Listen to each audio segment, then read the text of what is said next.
Introduction to Daniel. The book of Daniel is key to understanding biblical prophecy.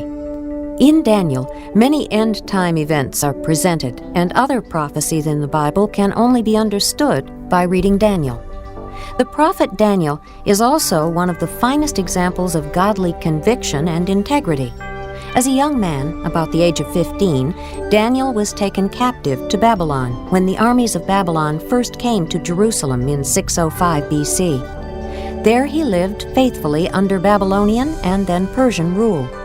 God used Daniel to encourage the other exiles to trust God, who controls all of history, and to say that God still had a future for his people.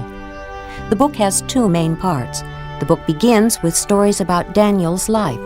Then a series of prophetic visions seen by Daniel show the rise and fall of several empires, beginning with Babylon.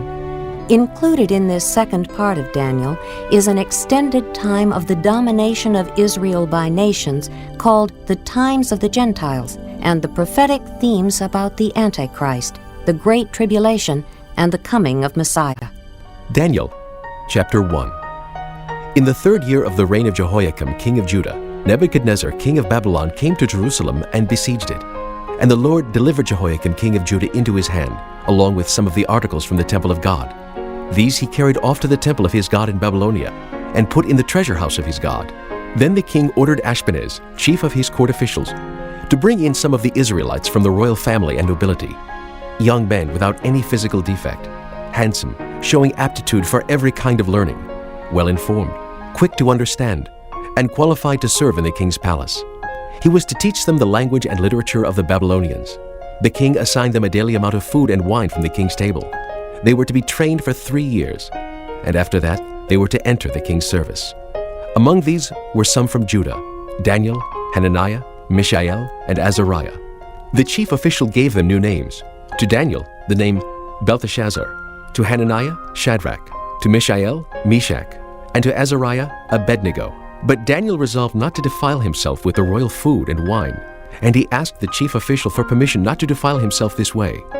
Now God had caused the official to show favor and sympathy to Daniel, but the official told Daniel, "I am afraid of my lord the king, who has assigned your food and drink. Why should he see you looking worse than the other young men your age? The king would then have my head because of you." Daniel then said to the guard whom the chief official had appointed over Daniel, Hananiah, Mishael, and Azariah, "Please test your servants for 10 days. Give us nothing but vegetables to eat and water to drink. Then compare our appearance with that of the young men who eat the royal food, and treat your servants in accordance with what you see." So he agreed to this and tested them for 10 days. At the end of the 10 days, they looked healthier and better nourished than any of the young men who ate the royal food. So the guard took away their choice food and the wine they were to drink and gave them vegetables instead. To these 4 young men, God gave knowledge and understanding of all kinds of literature and learning, and Daniel could understand visions and dreams of all kinds. At the end of the time set by the king to bring them in, the chief official presented them to Nebuchadnezzar. The king talked with them, and he found none equal to Daniel, Hananiah, Mishael, and Azariah. So they entered the king's service. In every matter of wisdom and understanding about which the king questioned them, he found them 10 times better than all the magicians and enchanters in his whole kingdom. And Daniel remained there until the 1st year of King Cyrus. Chapter 2. In the 2nd year of his reign, Nebuchadnezzar had dreams. His mind was troubled and he could not sleep. So the king summoned the magicians, enchanters, sorcerers, and astrologers to tell him what he had dreamed. When they came in and stood before the king, he said to them, "I have had a dream that troubles me, and I want to know what it means." Then the astrologers answered the king in Aramaic, "O king, live forever. Tell your servants the dream, and we will interpret it." The king replied to the astrologers, "This is what I have firmly decided. If you do not tell me what my dream was and interpret it, I will have you cut into pieces and your houses turned into piles of rubble. But if you tell me the dream and explain it, you will receive from me gifts and rewards and great honor. So tell me the dream and interpret it for me." Once more they replied. "Let the king tell his servants the dream, and we will interpret it." Then the king answered, "I am certain that you are trying to gain time, because you realize that this is what I have firmly decided. If you do not tell me the dream, there is just one penalty for you. You have conspired to tell me misleading and wicked things, hoping the situation will change. So then, tell me the dream and I will know that you can interpret it for me. The astrologers answered the king, There is not a man on earth who can do what the king asks. No king, however great and mighty, has ever asked such a thing of any magician or enchanter or astrologer. What the king asks is too difficult. No one can reveal it to the king except the gods, and they do not live among men. This made the king so angry and furious that he ordered the execution of all the wise men of Babylon. So the decree was issued to put the wise men to death, and men were sent to look for Daniel and his friends to put them to death. When Arioch, the commander of the king's guard, had gone out to put to death the wise men of Babylon, Daniel spoke to him with wisdom and tact. He asked the king's officer, Why did the king issue such a harsh decree? Arioch then explained the matter to Daniel. At this, Daniel went into the king and asked for time so that he might interpret the dream for him. Then Daniel returned to his house and explained the matter to his friends Hananiah, Mishael, and Azariah. He urged them to plead for mercy from the God of heaven concerning this mystery, so that he and his friends might not be executed with the rest of the wise men of Babylon. During the night the mystery was revealed to Daniel in a vision. Then Daniel praised the God of heaven and said, Praise be to the name of God forever and ever. Wisdom and power are his. He changes times and seasons. He sets up kings and deposes them. He gives wisdom to the wise and knowledge to the discerning. He reveals deep and hidden things. He knows what lies in darkness, and light dwells with him. I thank and praise you, O God of my fathers. You have given me wisdom and power. You have made known to me what we asked of you. You have made known to us the dream of the king. Then Daniel went to Arioch, whom the king had appointed to execute the wise men of Babylon, and said to him, Do not execute the wise men of Babylon. Take me to the king, and I will interpret his dream for him. Arioch took Daniel to the king at once and said, I have found a man among the exiles from Judah who can tell the king what his dream means. The king asked Daniel, also called Belteshazzar, Are you able to tell me what I saw in my dream and interpret it? Daniel replied, No wise man, enchanter, magician, or diviner can explain to the king the mystery he has asked about. But there is a God in heaven who reveals mysteries. He has shown King Nebuchadnezzar what will happen in days to come. Your dream and the visions that passed through your mind as you lay on your bed are these. As you were lying there, O king, your mind turned to things to come, and the revealer of mysteries showed you what is going to happen. As for me, this mystery has been revealed to me, not because I have greater wisdom than other living men, but so that you, O king, may know the interpretation, and that you may understand what went through your mind. You looked, O king, and there before you stood a large statue, an enormous, dazzling statue, awesome in appearance. The head of the statue was made of pure gold, its chest and arms of silver, its belly and thighs of bronze, its legs of iron, its feet partly of iron and partly of baked clay.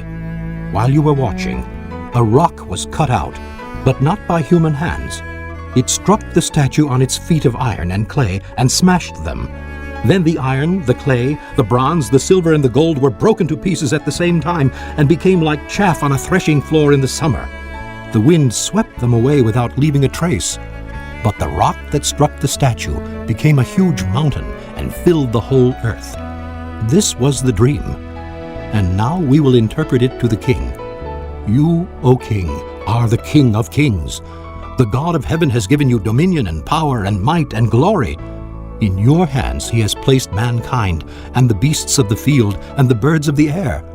Wherever they live, he has made you ruler over them all. You are that head of gold. After you, another kingdom will rise, inferior to yours. Next, a third kingdom, one of bronze, will rule over the whole earth. Finally, there will be a fourth kingdom, strong as iron. For iron breaks and smashes everything, and as iron breaks things to pieces, so it will crush and break all the others. Just as you saw that the feet and toes were partly of baked clay and partly of iron, so this will be a divided kingdom. Yet it will have some of the strength of iron in it, even as you saw iron mixed with clay. As the toes were partly iron and partly clay, so this kingdom will be partly strong and partly brittle. And just as you saw the iron mixed with baked clay, so the people will be a mixture and will not remain united any more than iron mixes with clay. In the time of those kings, The God of heaven will set up a kingdom that will never be destroyed, nor will it be left to another people. It will crush all those kingdoms and bring them to an end, but it will itself endure forever. This is the meaning of the vision of the rock cut out of a mountain, but not by human hands, a rock that broke the iron, the bronze, the clay, the silver, and the gold to pieces. The great God has shown the king what will take place in the future. The dream is true, and the interpretation is trustworthy. Then King Nebuchadnezzar fell prostrate before Daniel and paid him honor, and ordered that an offering and incense be presented to him. The king said to Daniel, Surely your God is the God of gods, and the Lord of kings, and a revealer of mysteries, for you were able to reveal this mystery. Then the king placed Daniel in a high position and lavished many gifts on him. He made him ruler over the entire province of Babylon, and placed him in charge of all its wise men. Moreover, at Daniel's request, the king appointed Shadrach, Meshach, and Abednego administrators over the province of Babylon, while Daniel himself remained at the royal court. Chapter 3. King Nebuchadnezzar made an image of gold 90 feet high and 9 feet wide, and set it up on the plain of Dura in the province of Babylon. He then summoned the satraps, prefects, governors, advisors, treasurers, judges, magistrates, and all the other provincial officials to come to the dedication of the image he had set up. So the satraps, prefects, governors, advisors, treasurers, judges, magistrates, and all the other provincial officials assembled for the dedication of the image that King Nebuchadnezzar had set up, and they stood before it. Then the herald loudly proclaimed, This is what you are commanded to do, O peoples, nations, and men of every language. As soon as you hear the sound of the horn, flute, zither, lyre, harp, pipes, and all kinds of music, you must fall down and worship the image of gold that King Nebuchadnezzar has set up. Whoever does not fall down and worship will immediately be thrown into a blazing furnace. Therefore, as soon as they heard the sound of the horn, flute, zither, lyre, harp, and all kinds of music, all the peoples, nations, and men of every language fell down and worshipped the image of gold that King Nebuchadnezzar had set up. At this time, some astrologers came forward and denounced the Jews. They said to King Nebuchadnezzar, O king, live forever. You have issued a decree, O king, that everyone who hears the sound of the horn, flute, zither, lyre, harp, pipes, and all kinds of music must fall down and worship the image of gold, and that whoever does not fall down and worship will be thrown into a blazing furnace. But there are some Jews whom you have set over the affairs of the province of Babylon, Shadrach, Meshach, and Abednego, who pay no attention to you, O king. They neither serve your gods nor worship the image of gold you have set up. Furious with rage, Nebuchadnezzar summoned Shadrach, Meshach, and Abednego. So these men were brought before the king, and Nebuchadnezzar said to them, Is it true, Shadrach, Meshach, and Abednego, that you do not serve my gods or worship the image of gold I have set up? Now, when you hear the sound of the horn, flute, zither, lyre, harp, pipes, and all kinds of music, if you are ready to fall down and worship the image I made, very good. But if you do not worship it, you will be thrown immediately into a blazing furnace. Then what God will be able to rescue you from my hand? Shadrach, Meshach, and Abednego replied to the king, O Nebuchadnezzar, we do not need to defend ourselves before you in this matter. If we are thrown into the blazing furnace, the God we serve is able to save us from it, and he will rescue us from your hand, O king. But even if he does not, we want you to know, O king, that we will not serve your gods or worship the image of gold you have set up. Then Nebuchadnezzar was furious with Shadrach, Meshach, and Abednego, and his attitude toward them changed. He ordered the furnace heated 7 times hotter than usual, and commanded some of the strongest soldiers in his army to tie up Shadrach, Meshach, and Abednego and throw them into the blazing furnace.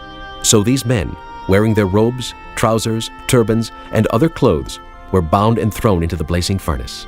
The king's command was so urgent, and the furnace so hot, that the flames of fire killed the soldiers who took up Shadrach, Meshach, and Abednego.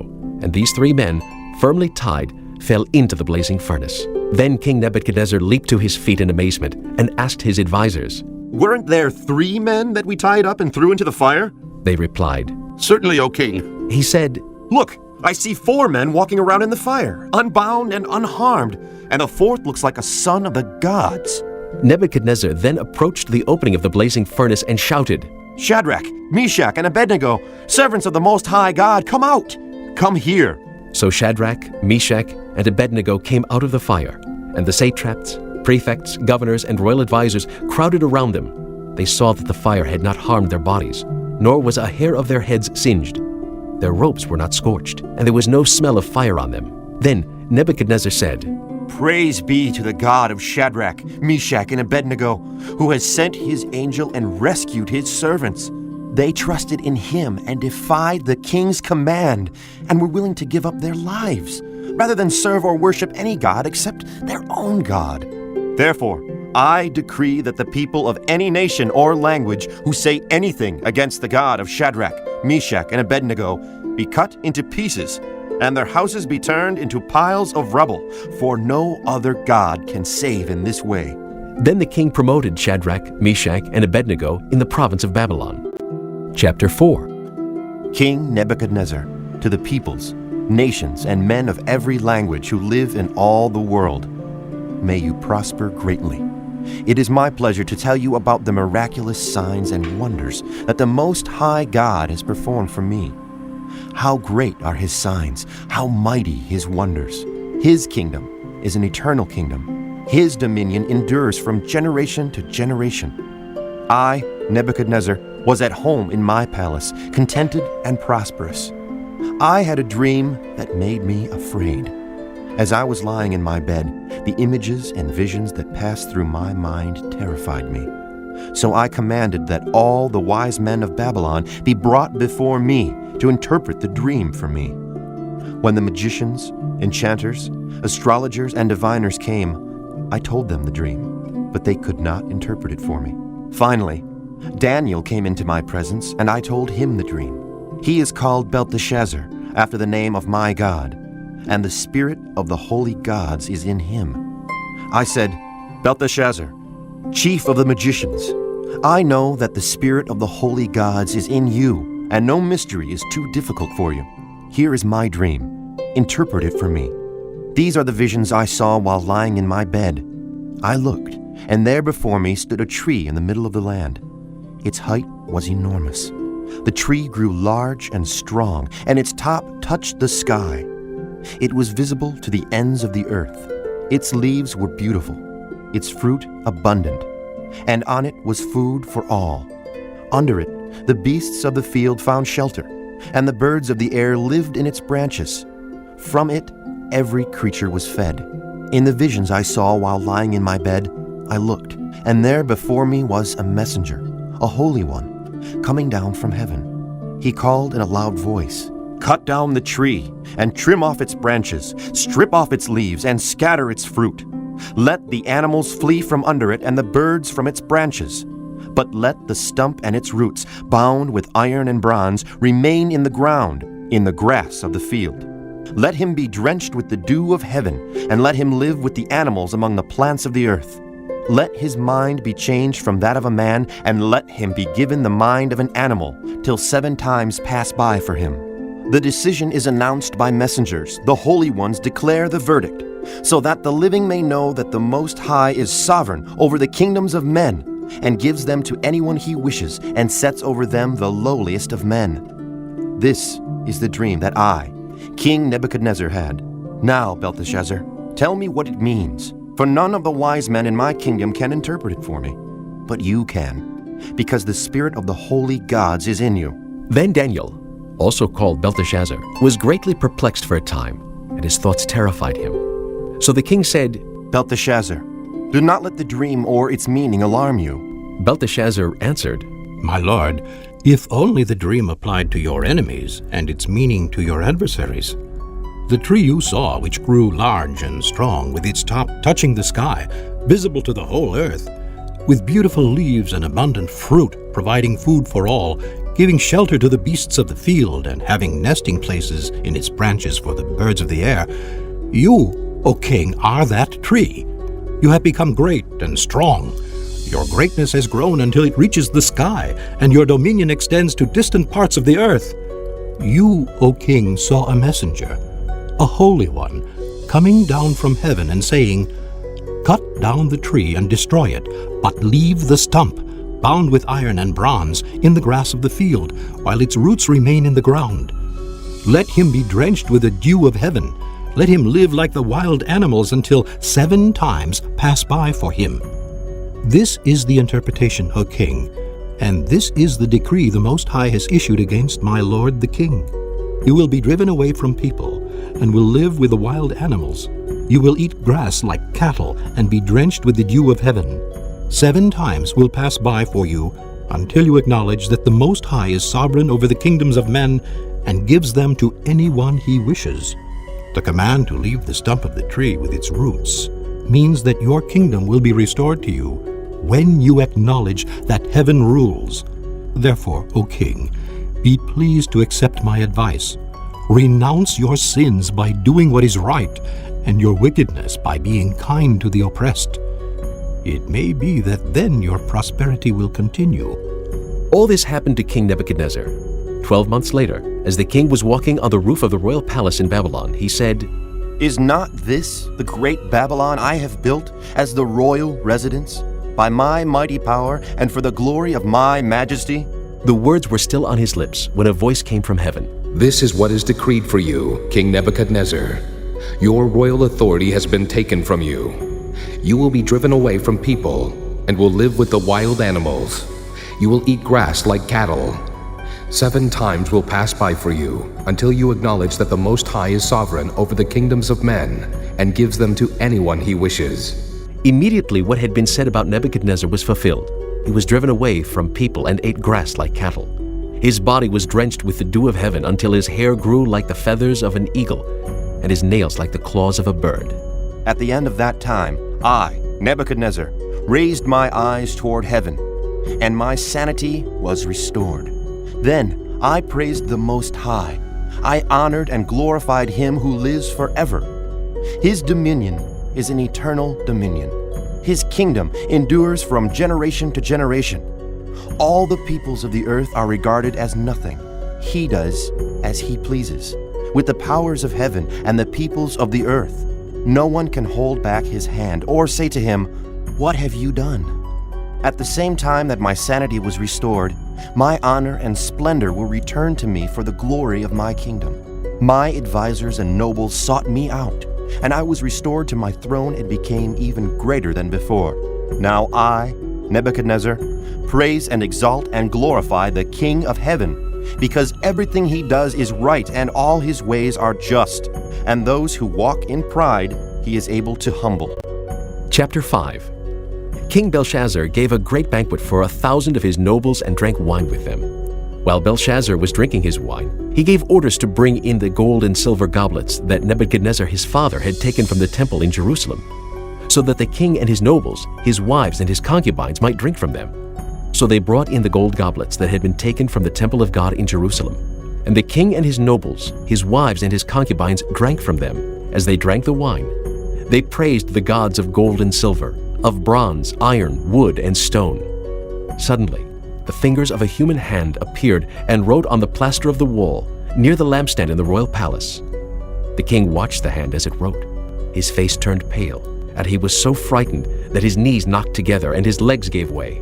The king called out for the enchanters, astrologers, and diviners to be brought and said to these wise men of Babylon, Whoever reads this writing and tells me what it means will be clothed in purple and have a gold chain placed around his neck, and he will be made the 3rd highest ruler in the kingdom.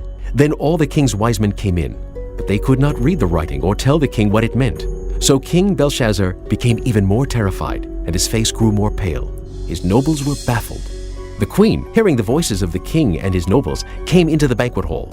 O king, live forever, She said, Don't be alarmed. Don't look so pale. There is a man in your kingdom who has the spirit of the holy gods in him.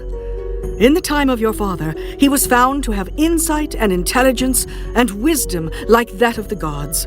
King Nebuchadnezzar, your father the king, I say, appointed him chief of the magicians, enchanters, astrologers, and diviners.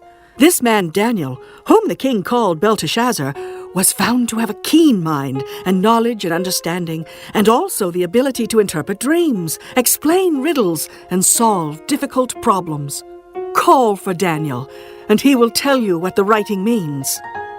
So Daniel was brought before the king, and the king said to him, Are you Daniel, one of the exiles my father the king brought from Judah? I have heard that the spirit of the gods is in you, and that you have insight, intelligence, and outstanding wisdom. The wise men and enchanters were brought before me to read this writing and tell me what it means, but they could not explain it. Now I have heard that you are able to give interpretations and to solve difficult problems.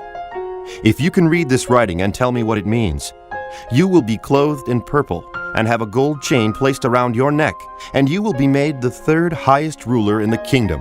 Then Daniel answered the king, You may keep your gifts for yourself and give your rewards to someone else. Nevertheless, I will read the writing for the king and tell him what it means. O king, the Most High God gave your father Nebuchadnezzar sovereignty and greatness and glory and splendor.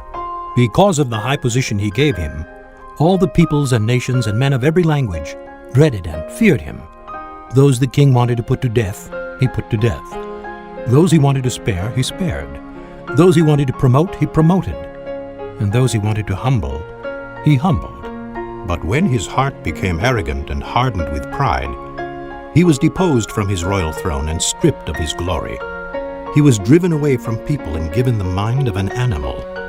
He lived with the wild donkeys and ate grass like cattle, and his body was drenched with the dew of heaven, until he acknowledged that the Most High God is sovereign over the kingdoms of men and sets over them anyone he wishes.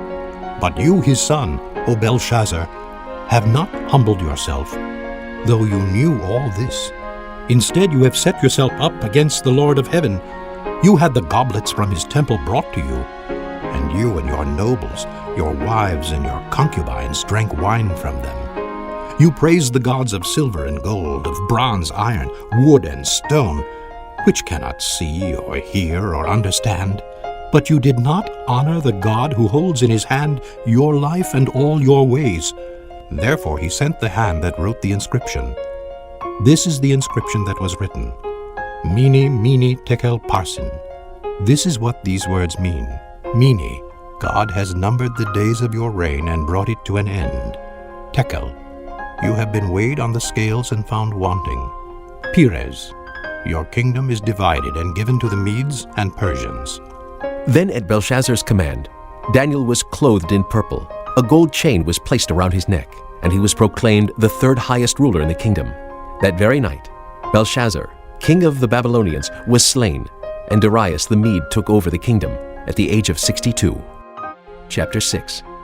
It pleased Darius to appoint 120 satraps to rule throughout the kingdom, with 3 administrators over them, one of whom was Daniel. The satraps were made accountable to them, so that the king might not suffer loss. Now Daniel so distinguished himself among the administrators and the satraps by his exceptional qualities that the king planned to set him over the whole kingdom. At this, the administrators and the satraps tried to find grounds for charges against Daniel in his conduct of government affairs, but they were unable to do so. They could find no corruption in him because he was trustworthy and neither corrupt nor negligent. Finally, these men said, "We will never find any basis for charges against this man Daniel unless it has something to do with the law of his God." So the administrators and the satraps went as a group to the king and said, "O King Darius, live forever. The royal administrators, prefects, satraps, advisors, and governors have all agreed that the king should issue an edict and enforce the decree that anyone who prays to any god or man during the next 30 days, except to you, O king, shall be thrown into the lion's den. Now, O king, issue the decree and put it in writing so that it cannot be altered, in accordance with the laws of the Medes and Persians, which cannot be repealed." So King Darius put the decree in writing. Now when Daniel learned that the decree had been published, he went home to his upstairs room where the windows opened toward Jerusalem. 3 times a day he got down on his knees and prayed, giving thanks to his God, just as he had done before. Then these men went as a group and found Daniel praying and asking God for help.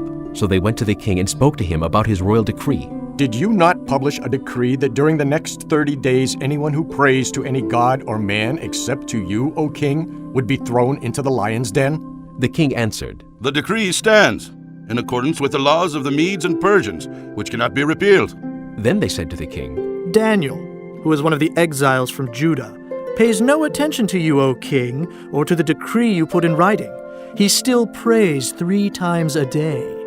When the king heard this, he was greatly distressed. He was determined to rescue Daniel and made every effort until sundown to save him.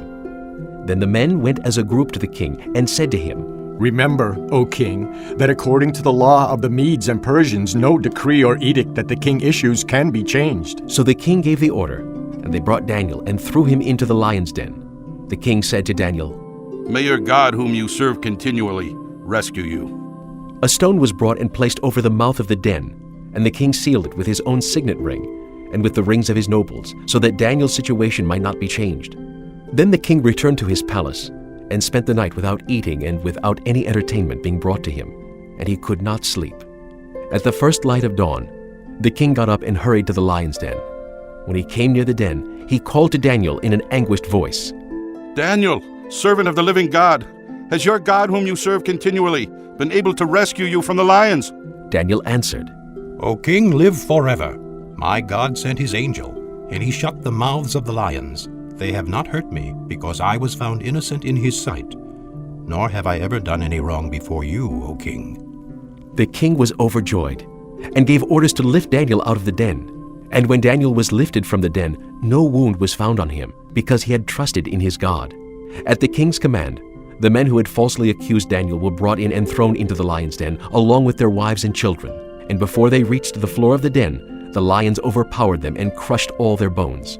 Then King Darius wrote to all the peoples, nations, and men of every language throughout the land, May you prosper greatly.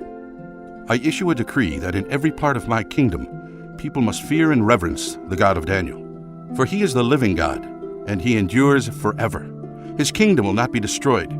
His dominion will never end. He rescues and he saves. He performs signs and wonders in the heavens and on earth. He has rescued Daniel from the power of the lions. So Daniel prospered during the reign of Darius and the reign of Cyrus the Persian. Chapter 7.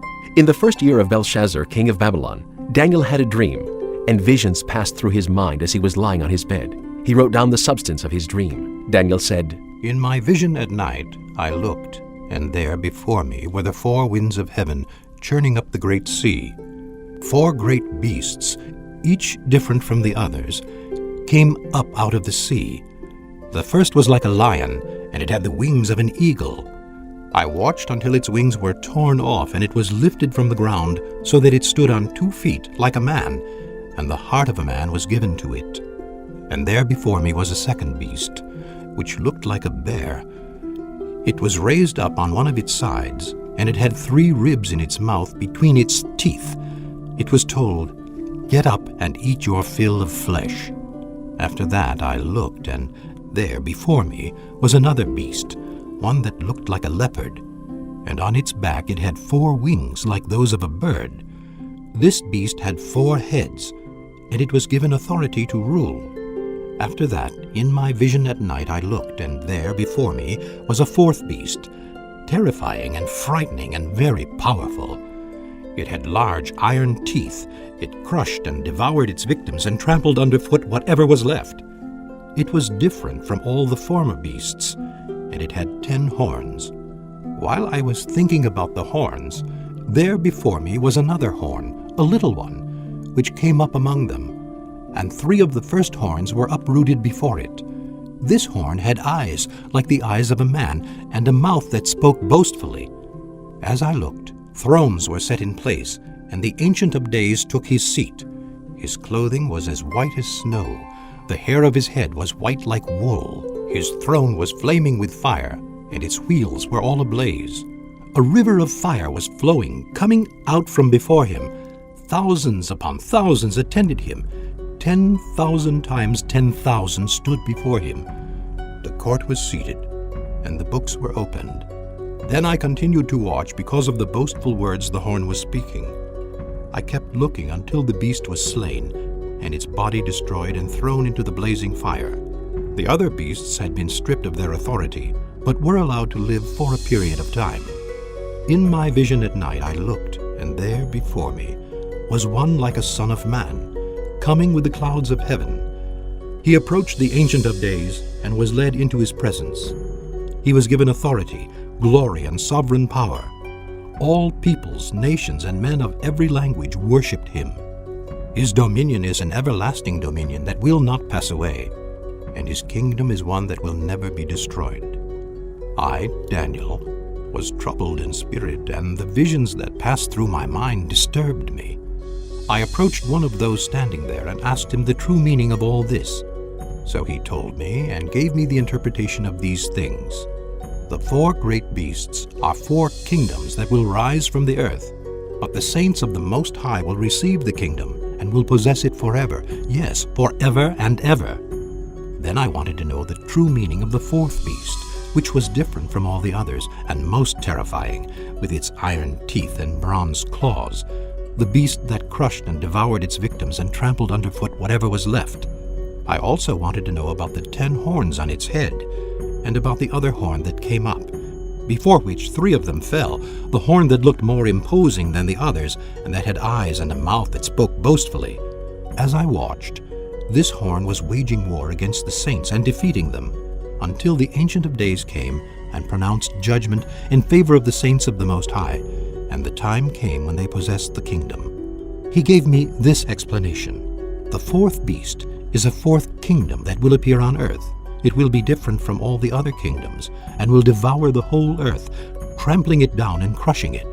The 10 horns are 10 kings who will come from this kingdom. After them another king will arise, different from the earlier ones.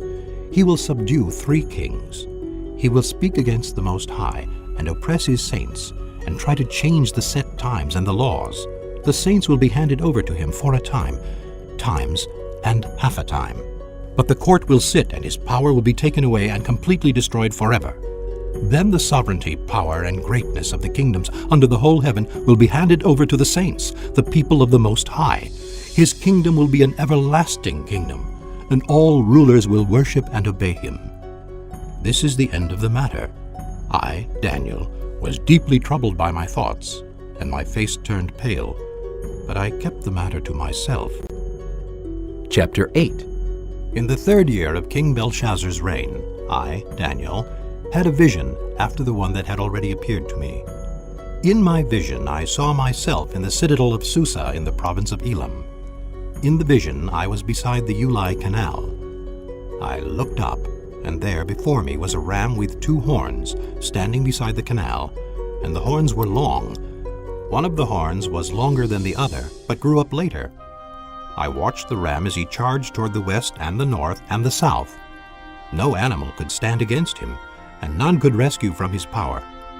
He did as he pleased and became great. As I was thinking about this, suddenly a goat with a prominent horn between his eyes came from the west, crossing the whole earth without touching the ground.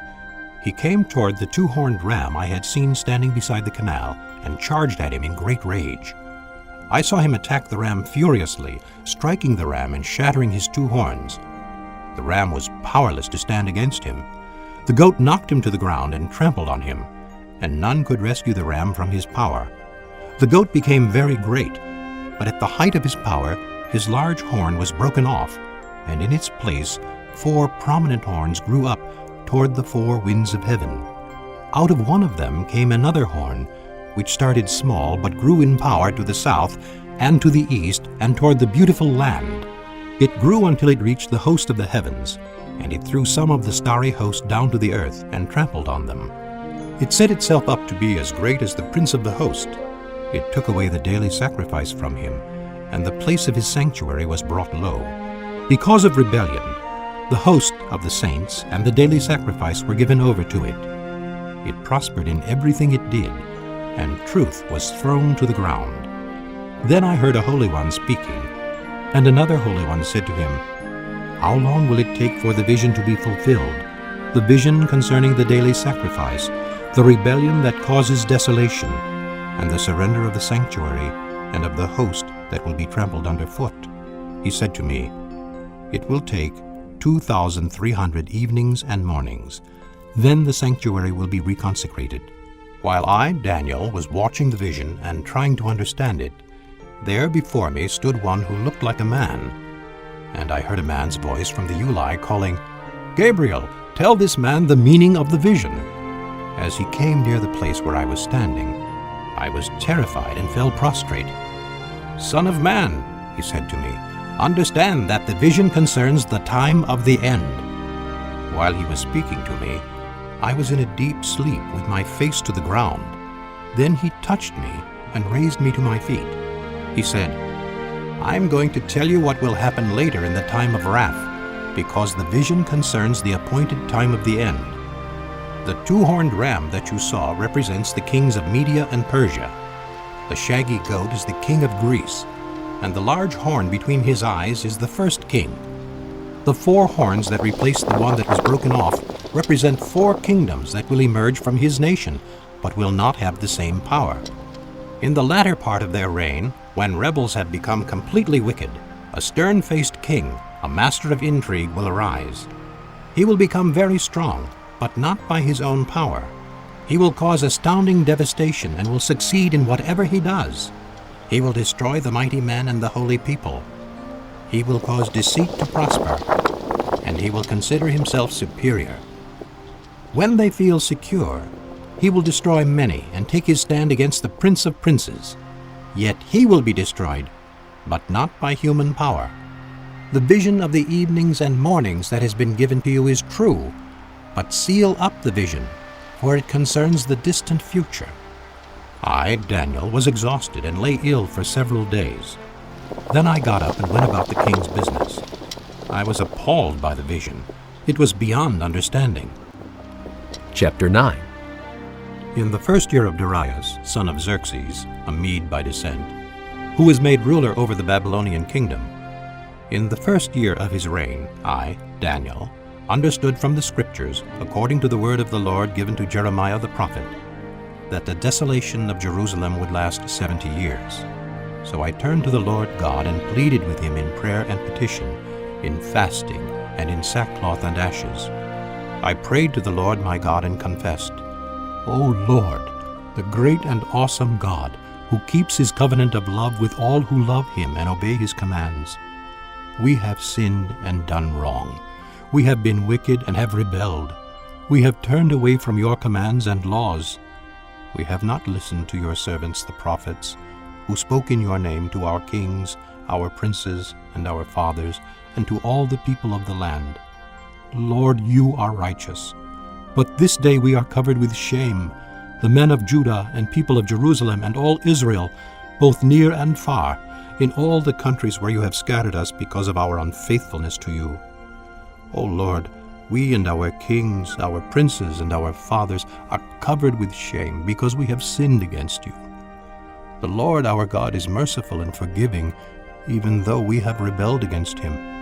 We have not obeyed the Lord our God or kept the laws he gave us through his servants the prophets. All Israel has transgressed your law and turned away, refusing to obey you.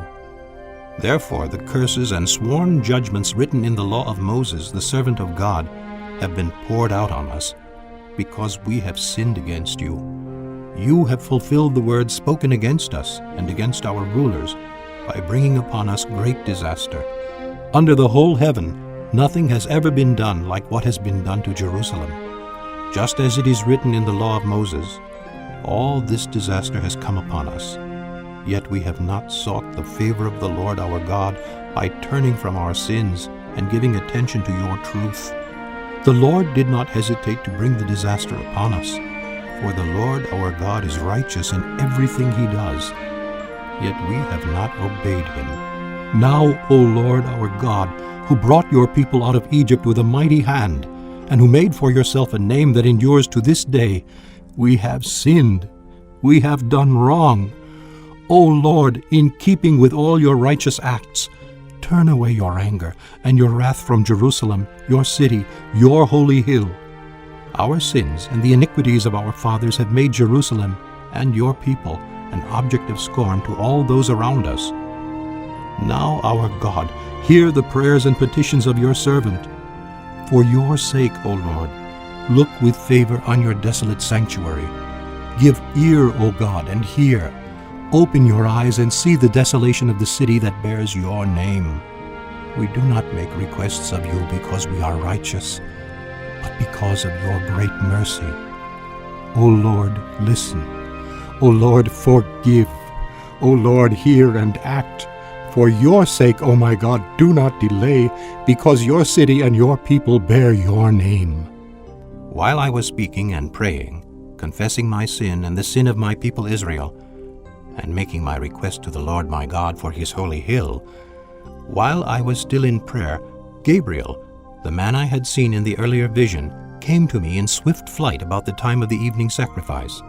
He instructed me and said to me, "Daniel, I have now come to give you insight and understanding. As soon as you begin to pray, an answer was given, which I have come to tell you, for you are highly esteemed. Therefore, consider the message and understand the vision. 70 sevens are decreed for your people and your holy city to finish transgression, to put an end to sin, to atone for wickedness, to bring in everlasting righteousness, to seal up vision and prophecy, and to anoint the most holy. Know and understand this. From the issuing of the decree to restore and rebuild Jerusalem until the Anointed One, the ruler, comes, there will be 7 sevens and 62 sevens. It will be rebuilt with streets and a trench, but in times of trouble. After the 62 sevens, the Anointed One will be cut off and will have nothing. The people of the ruler who will come will destroy the city and the sanctuary. The end will come like a flood. War will continue until the end, and desolations have been decreed. He will confirm a covenant with many for 1 7. In the middle of the 7, he will put an end to sacrifice and offering. And on a wing of the temple, he will set up an abomination that causes desolation, until the end that is decreed is poured out on him. Chapter 10. In the 3rd year of Cyrus, king of Persia, a revelation was given to Daniel, who was also called Belteshazzar. Its message was true, and it concerned a great war. The understanding of the message came to him in a vision. At that time, I, Daniel, mourned for 3 weeks. I ate no choice food, no meat or wine touched my lips, and I used no lotions at all until the 3 weeks were over. On the 24th day of the 1st month, as I was standing on the bank of the great river, the Tigris, I looked up, and there before me was a man dressed in linen, with a belt of the finest gold around his waist. His body was like chrysolite, his face like lightning, his eyes like flaming torches, his arms and legs like the gleam of burnished bronze, and his voice like the sound of a multitude. I, Daniel, was the only one who saw the vision. The men with me did not see it, but such terror overwhelmed them that they fled and hid themselves. So I was left alone, gazing at this great vision. I had no strength left, my face turned deathly pale, and I was helpless. Then I heard him speaking, and as I listened to him, I fell into a deep sleep, my face to the ground. A hand touched me and set me trembling on my hands and knees. He said, "Daniel, you who are highly esteemed, consider carefully the words I am about to speak to you, and stand up, for I have now been sent to you." And when he said this to me, I stood up, trembling.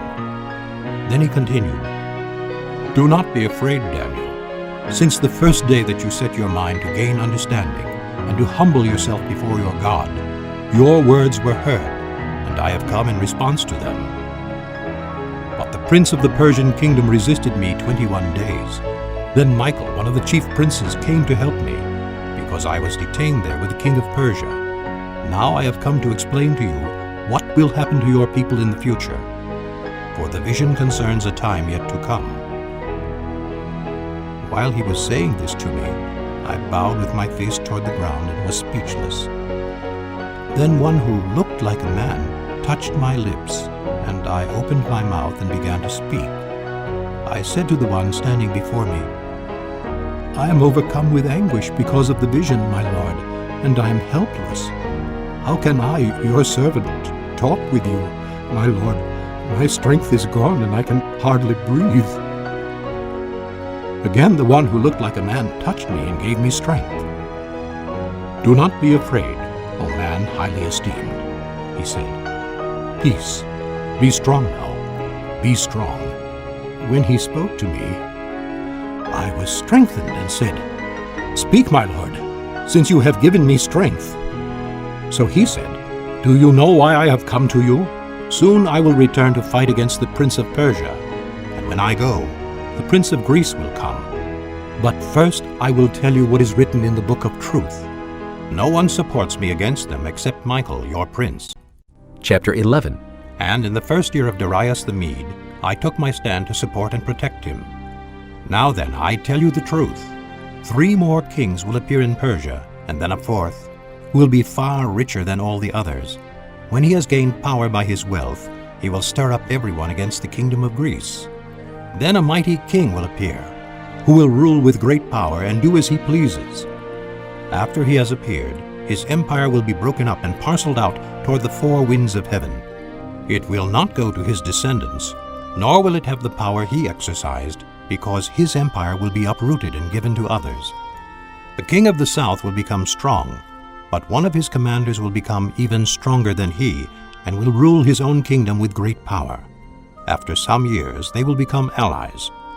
The daughter of the king of the south will go to the king of the north to make an alliance, but she will not retain her power, and he and his power will not last.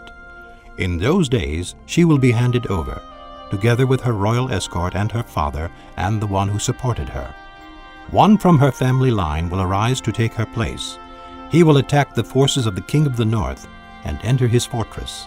He will fight against them and be victorious. He will also seize their gods, their metal images, and their valuable articles of silver and gold, and carry them off to Egypt. For some years he will leave the king of the north alone. Then the king of the north will invade the realm of the king of the south, but will retreat to his own country. His sons will prepare for war and assemble a great army, which will sweep on like an irresistible flood and carry the battle as far as his fortress. Then the king of the south will march out in a rage and fight against the king of the north, who will raise a large army, but it will be defeated. When the army is carried off, the king of the south will be filled with pride and will slaughter many thousands. Yet he will not remain triumphant. For the king of the north will muster another army, larger than the first, and after several years he will advance with a huge army, fully equipped. In those times many will rise against the king of the south. The violent men among your own people will rebel in fulfillment of the vision, but without success. Then the king of the north will come and build up siege ramps and will capture a fortified city. The forces of the south will be powerless to resist. Even their best troops will not have the strength to stand. The invader will do as he pleases. No one will be able to stand against him. He will establish himself in the beautiful land and will have the power to destroy it. He will determine to come with the might of his entire kingdom and will make an alliance with the king of the south. And he will give him a daughter in marriage in order to overthrow the kingdom. But his plans will not succeed or help him.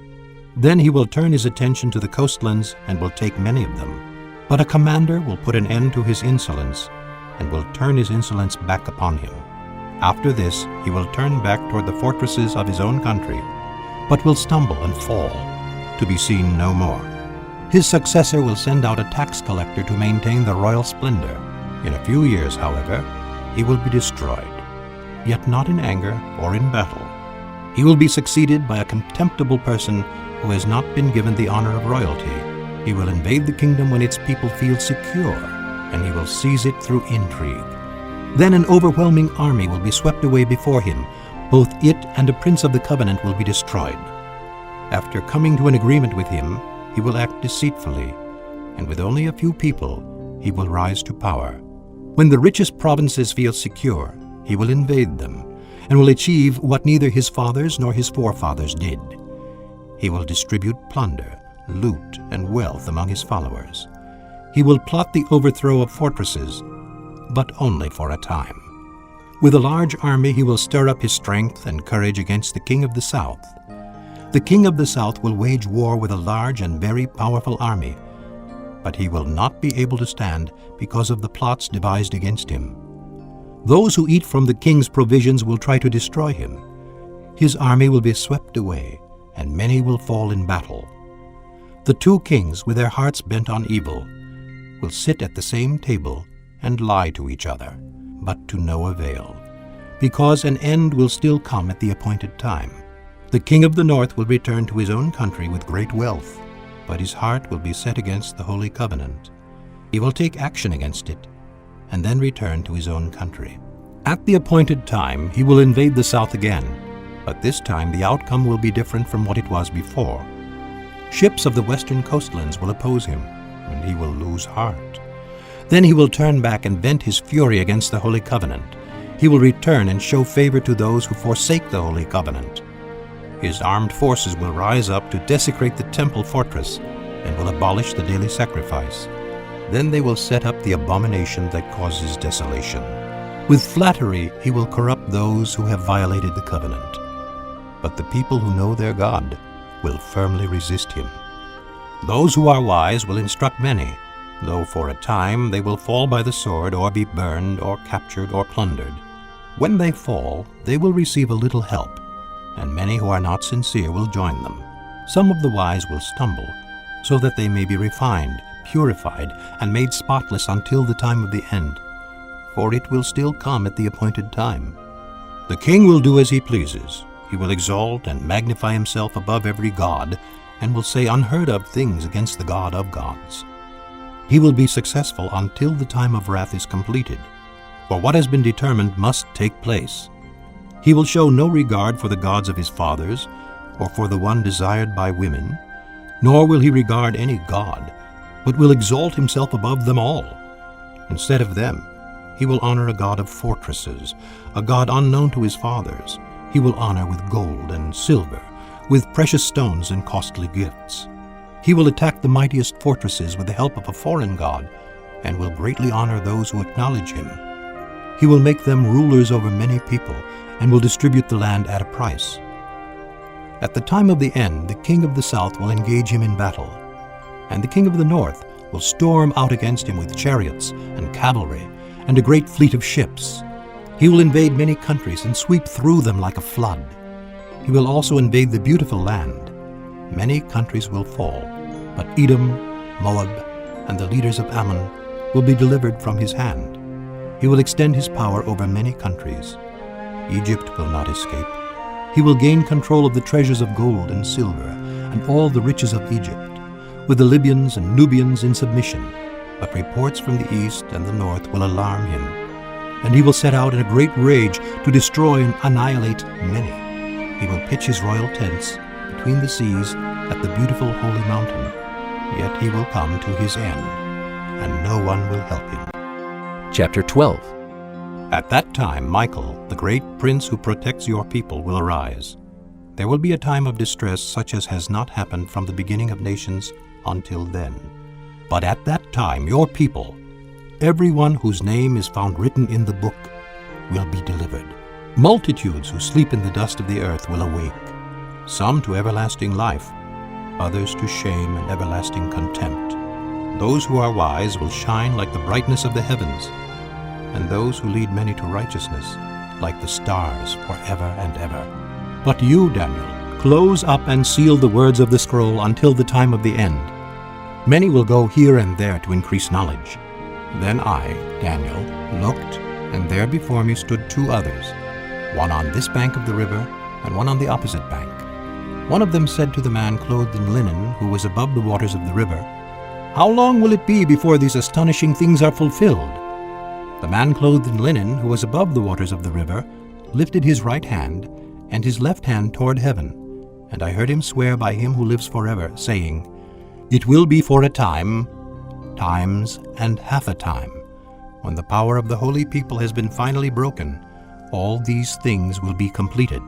I heard, but I did not understand. So I asked, "My Lord, what will the outcome of all this be?" He replied, "Go your way, Daniel, because the words are closed up and sealed until the time of the end. Many will be purified, made spotless and refined, but the wicked will continue to be wicked. None of the wicked will understand, but those who are wise will understand. From the time that the daily sacrifice is abolished and the abomination that causes desolation is set up, there will be 1,290 days. Blessed is the one who waits for and reaches the end of the 1,335 days. As for you, go your way till the end. You will rest, and then at the end of the days you will rise to receive your allotted inheritance."